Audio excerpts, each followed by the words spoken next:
আরে শালো বৌমা মরে যাবে যে রে শালো। তুমি কিছু বলবে না বাবা, আজকে তোমার বৌমাকে আগে ছিঁড়ে দেবো বাবা। ও আমাকে ফাঁকি দিয়ে অন্য জায়গা থেকে দিয়ে মারিয়ে এলো বাবা।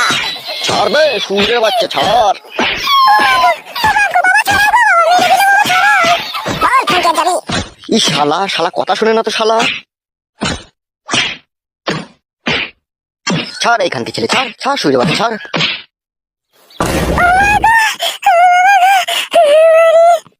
আরে সুরের বাচ্চা বৌমাকে এইভাবে মেলে কেন বে সুরের বাচ্চা।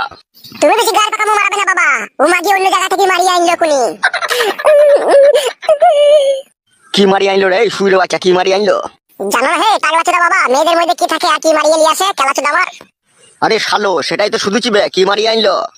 ওইটা ওইটা ওইটা ওটা খেলা চোদা নিয়ে এসে তুমি কেন বাবা সামনে মিথ্যা কথা বলছো বলো তো?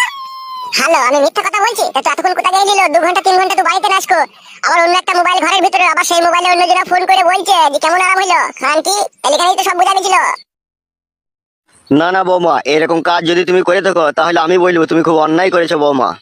অন্যায় মানে চরম অন্যায় করেছে। তুই চুপ বে শালো আমি কথা বলছি তো। ঠিক আছে বলে দাও যে তার কোনোদিনও মারিয়ে না নিয়ে বাড়ি ঢোকে। শোনো বৌমা আমার কাছে একটা স্পষ্ট কথা, আমরা এই বাড়িতে 3 জন লোক আর এই 3 মাথা হয়ে গেছি না, আর এই 3 মাথা হচ্ছে কুমাথা, এই 3 মাথা আছে বলেই বাড়িতে ঝগড়া অশান্তির সৃষ্টি হয়েছে। তুমি এক কাজ করবে বৌমা, কাল সকাল হতে না হতেই তুমি বেরিয়ে যাবে, তুমি আর ফটকে দিয়ে তোমার মাকে নিয়ে আসবে, 4 জন হয়ে গেলে আর ঝগড়া অশান্তি হবে না। ঠিক আছে বাবা, আপনি যা বলবেন তাই হবে। তুই আবার মুখ পানে তাকাচ্ছিস কেন বে শালা বারুন মুখো। তুমি এক কপালি চোদা বাবা, তুমি হচ্ছে ঝাঁটা মুখো। কোথা বৌমা একটা অন্যায় কাজ করেছে, তোমার বৌমাকে তুমি শাসন করবে নাকি? বৌমার মাকে নিয়ে টানাটানি করতে লাগছো। বে চুপ বে কেলা চুদা, যা জানি না তা নিয়ে বকবি না, ও যা করেছে ওগুলো কোনো ব্যাপারই নয়। এত বড় একটা শোল মাছ দিয়ে খালটাকে মারিয়ে নিয়ে চলে এলো, আর ওগুলো কোনো ব্যাপারই নয় বাবা। না বে তুই বোকা চুদা নিজের চোখে দেখেছিলি লাবে বৌমা এরকম খাল মারিয়ে নিয়েছে, বোকা চুদা ফালতু ইলজাম লাগাচ্ছিস বৌমার উপরে শালা। এক এক সময় ইচ্ছা হয় বাবা তোর মাথাটাই আমি চালা কাট মেরে দু আধখান করে দিই। খবরদার বাবাকে আজে বাজে কথা বলবি না, বাবা তোমাকে জন্ম দিয়েছে, বাবাকে মান সম্মান দেওয়ার চেষ্টা করবে। উল্লু বাবাল্লো বাবাল্লো বাবাল্লো, মায়ের থেকে মনে হচ্ছে মাসির দরে বেশি তো। ওবে ঠিকই বলছি বে বোকা চুদা, তোর কাছ থেকে বাবা হয়ে কোনোদিনও সম্মান পেলাম না বে আমি। এক বস্তা মান সম্মান কিনে না বাবা, তোর ঘরে চিটিয়ে রেখে দেবো। দাঁড়া বাবা, তোর কত মান সম্মান লিয়া শখ আমিও দেখিয়ে দেবো। আর তোর মাগিয়ে শুনিলে আর কোনোদিনও যদি তোর ওই খালকে মারাতে যাবি তাহলে তোর আমি না ওই জিসিপির ওই সুরে করে তোর ওই খালকে হাজিরে দেবো বলে দিলাম আমি। ওবে সবে শালো গানে মারাইছে বার। এই শালো এমন বাবা, বউ শাসন করতে দেয় না শালো। গড়ার হল আমার কি, আমার বউ শাসন করার পিলার হে তুমি, ওই জন্য আধেক রাতে মাছ ধর খেয়ে বাবাকে তুলাই দিয়ে গেছো কেলা চোদা আমার। যাবে শুকা যা লাউড়া চোদা আমার আবার চিন্তা মারাইছে। বাবা চোদা বাবা, অনেক বাবা দেখেছে, তোর মতো এরকম কাপুরুষ বাবা তোকে দেখলাম। আমার শাশুড়িকে পাওয়ার লোভে তুই বৌমাকে কিছু বলছিস না। শোবে নাইলে আদা শালা দেখেছিস তো শালাকে গুদুম করে দেবো। ওইটাই তো শিখেছো তুমি, খালি কথা বললে খালি গুদুম করে দিবা। শোবে আর কপালি চুদা রাত হয়ে গেছে, তুই শো। তুমি যাও মারা ঘোরাও, তুমি ঘরে গিয়ে সবাই যাও, আমি শুচ্ছি মারা। ঠিক বৌমা চুপচাপ শুয়ে পড়ো গা, ঠিক আছে? আর ঝগড়া অশান্তি করার দরকার নেই। আর সকাল হইলেই আমার কাছে 500 টাকা নিবে, দিয়ে নিয়ে সূর্যা মায়ের বাড়ি চলে যাবে। ওই ছোড়া যদি যাই যাবে তোমার সাথে, আর না গেলে তুমি একাই যাবে, তোমার মাকে নিয়ে চলে আসবে, ঠিক আছে? আচ্ছা ঠিক আছে বাবা, তাই হবে। আমি শুতে চললাম, আর যেন ঝগড়া অশান্তি করবে না।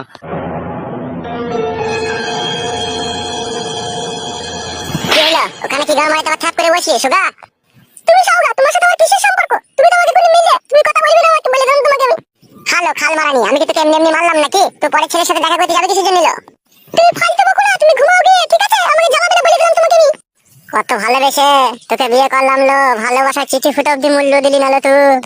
চুপ করে শোও, আমি তোমার সাথে ফালতু বকতে চাই না বলে দিলাম তোমাকে আমি। কাকে বুঝাচ্ছি আমি? তুই ঢেমন হচ্ছে সে কুকুরের ন্যায়, তোকে যত টেনে সোজা করার চেষ্টা করি না তো আবার সে বেঁকেই যাবে। সে আমি বেঁকে যাই যাবো, তোমাকে অত নিয়ে ভাবতে হবে না, তুমি সব লাগিয়ে। ওই বেকা ন্যাস যদি আমি সোজা করতে টেনে না পারিলো, আমি আবার গোড়া থেকে কেচে দেবো, আমি এমনই ছেলে। বললাম না তোমাকে শুতে, আবার বলছো তুমি বাবাকে ডাকবে করে। নালো ডাকতে হবে নালো, আমি শুচি। উপরে শুয়ে কি হবে?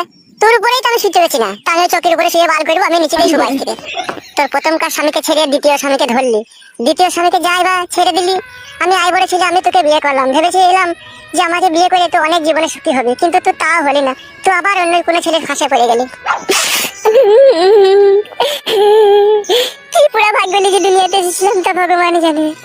ভালোবেসে একটু সুখ পেলাম না আমি।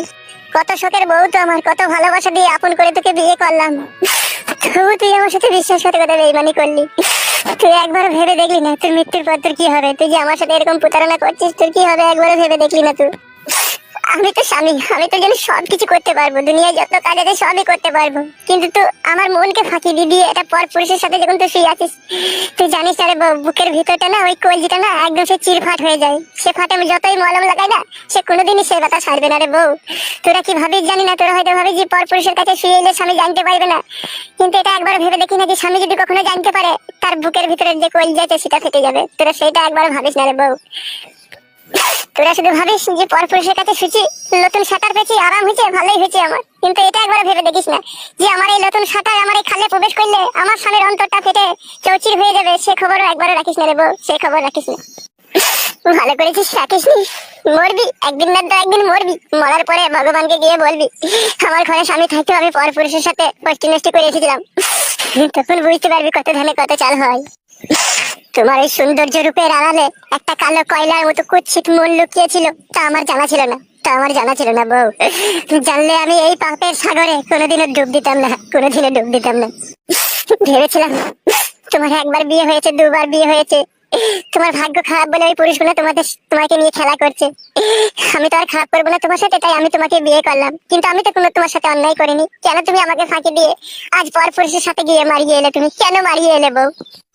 ফটকে, ও ফটকে, ফটকে তাকাও আমার দিকে ফটকে একবার। না, আমি তাকাতে পারবো না। তাকাও ফটকে, তাকাও, দোহাই আমার কসম লাগে, আমার ভালোবাসার কসম, তুমি আমার দিকে একবার তাকাও ফটকে, তাকাও। ফটকে, এখন বুঝতে পারলাম ভালোবাসা কি, ভালোবাসা কাকে বলে। তোমার অন্তরের ভিতরে আমার জন্য সত্যিকারের ভালোবাসা রয়েছে, যার জন্য তোমার বুকের ভিতরটা ক্ষত বিক্ষত হয়ে যাচ্ছে প্রতিনিয়ত। আমার জন্য তুমি এত দুঃখ কষ্ট পাচ্ছো যে নিজেকে ধরে রাখতে না পেরে সমস্ত তোমার মনের কথা মুখে ভেসে আসছে। ভালো তো বাসি জান, তোমাকে আমি আমার জীবনের চাইতেও বেশি ভালোবাসি, যার জন্য তুমি যত অন্যায় করো না কেন, সমস্ত অন্যায় মেনে নিয়েও তবু তোমাকে আমার ভালোবাসতে ইচ্ছা হয়। কথা দিলাম ফটকে, আমি তোমাকে আর জীবনে কখনো কোনো পুরুষের সাথে আমি কোনোদিনও খারাপ কাজ করব না, কোনোদিনও খারাপ কাজ করব না। যতদিন আমি বেঁচে থাকবো আমি তোমার হয়ে থাকবো, শুধু তোমার হয়ে থাকবো ফটকে। আমি ভেবেছিলাম যে ভালোবাসা বলে পৃথিবীতে কোনো জিনিসই নেই গো। এখন তোমার কান্না শুনে আর তোমার কষ্ট দেখে বুঝতে পারলাম না ভালোবাসা বলে কিছু না তো কিছু একটা জিনিস আছে মানুষের মনের মধ্যে থাকে। কেঁদো না ফটকে, কেঁদো না, আমি সারাটা জন্ম তোমাকে মনে প্রাণে ভালোবেসে যাবো। আমি কখনো কোনো পর পুরুষকে আর কখনো কোনো জিনিস দেখাবো না ফটকে, কোনোদিনও না, কোনোদিনও না। ফটকে, যত কাঁদবে তুমি ততই তোমার কষ্ট বাড়বে। আমি তোমাকে বারণ করছি না, তুমি আর কেঁদো না, আর কখনো কাঁদবে না তুমি। আমি আর কখনো কারো হবো না, আমি শুধু তোমার হয়েই থাকবো ফটকে, শুধু তোমার হয়েই থাকবো। ঝুমা, ঝুমা, চুপ করো, তুমি চুপ করো, দোহাই লাগে, আমার কসম লাগে, তুমি আর কান্না করো না, তোমার কান্নাতে আমার অন্তর ফেটে যাচ্ছে। ঝুমা, ঝুমা, নিজের স্বামীকে যে মেয়েরা ফাঁকি দিয়ে পর পুরুষের সাথে থেকে আসে তার জন্য ভগবানের আসন শুদ্ধ কেঁপে ওঠে ঝুমা, আসন শুদ্ধ কেঁপে ওঠে। তাই বলছি ঝুমা, আর কখনো কোনোদিন এই পাপের সাগরে ডুব দেওয়ার চেষ্টা করো না ঝুমা, কখনো করো না তুমি। কান্না করো না তুমি, কান্না করো না, আর কখনো কোনোদিনও ভুলেও আমি ভুল করে এই কাজ করবো না তোমাকে, আর কখনো কোনোদিনও ফাঁকি দেবো না গো, কখনো ফাঁকি দেবো না, আর কান্না করো না তুমি। ঝুমা, স্বামীর অন্তরে থাকে গোপন ভালোবাসা, আর সেই ভালোবাসা ভগবান সৃষ্টি করে স্বামীর বুকের ভিতরে এই জন্য রাখে তার স্ত্রী সন্তানকে ভালোবাসা দিয়ে সারাটা জীবন বুকের ভিতরে আগলে ধরে রাখবে ঝুমা, আগলে ধরে রাখবে। আর সেই ভালোবাসায় যদি তুমি বিষ ঢেলে দাও ঝুমা, ভগবান কোনোদিনও তোমাকে ক্ষমা করবে না ঝুমা, কোনোদিনও ক্ষমা করবে না। ঝুমা, সৃষ্টিকর্তা মানুষ সৃষ্টি করার আগে ভালোবাসার সৃষ্টি করেছিল, এই জন্য ভালোবাসার সৃষ্টি করেছিল যাতে একটা মানুষ আরেকটা মানুষকে ভালোবাসার নজরে দেখে, তাদের ভালোবাসার সম্পর্ক কখনো যাতে বিচ্ছিন্ন না হয় ঝুমা, বিচ্ছিন্ন না হয়। কিন্তু ঝুমা, ভগবানকে ফাঁকি দিয়ে এই নোংরা সমাজের কিছু নিষ্ঠুর পাপী লোক তাদের কুমতলবে ফাঁসে ফেলে মেয়েদেরকে আকৃষ্ট করে জৈবন লুটে নেই ঝুমা, লুটে নেই। সেই ফাঁসে কখনো পা দিও না ঝুমা, কখনো পা দিও না। চুপ করো ফটকে, চুপ করো, আর বলতে হবে না, আমি বুঝে গেছি ভালোবাসা কি জিনিস, ভালোবাসা কাকে বলে। যতই হাজার ঝড় তুফান আসুক না কেন, আর কখনো কোনোদিন তোমার এই মনে আমি আঘাত দেবো না, আঘাত দেবো না গো ঝুমা। আমি তোমাকে সারা জীবন এইভাবে বুকে জড়িয়ে রেখে দেবো ঝুমা, আর কেঁদো না ফটকে, আর কেঁদো না। আমার ভালোবাসার কসম, এই মন প্রাণ সমস্ত সুপে দিলাম তোমাকে আজ থেকে। আর কখনো কোনোদিন আমি কারো হব না, কারো হব না, শুধুই তোমার, শুধুই তোমার। ও আমার প্রাণের ঝুমা।